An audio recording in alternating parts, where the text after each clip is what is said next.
వరంగల్ జిల్లాలో ఓ ఎస్ఐ వ్యవహారం పోలీస్ శాఖను కుదిపేస్తోంది.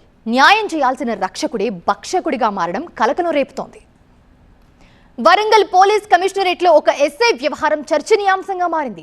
లైంగిక వేధింపుల ఆరోపణలతో వరంగల్ సైబర్ క్రైమ్ విభాగానికి చెందిన ఎస్ఐ రాజ్ కుమార్ పై కేసు నమోదైంది. పెళ్లి చేసుకుంటారని నమ్మించి మోసం చేశాడని ఒక వివాహిత హనుమకొండ పోలీసులకు ఫిర్యాదు చేసింది. దీంతో ఎస్ఐ రాజ్ కుమార్ పై పోలీసులు పలు సెక్షన్ల కింద కేసు నమోదు చేశారు.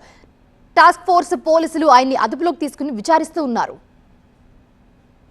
2022 మార్చిలో భర్త వేధింపులపై ఫిర్యాదు చేసేందుకు వచ్చిన ఒక మహిళతో ఎస్ఐ రాజ్ కుమార్ పరిచయం పెంచుకున్నారు. భార్యాభర్తల గొడవను అనుకూలంగా మార్చుకుని బాధితురాలికి దగ్గరయ్యారు. ఈ క్రమంలోనే ఎస్ఐ రాజ్ కుమార్ పై లైంగిక వేధింపుల ఆరోపణలు వచ్చాయి. పెళ్లి చేసుకుంటానని నమ్మబలికి మోసం చేశారంటూ బాధితురాలు ఆరోపిస్తుంది.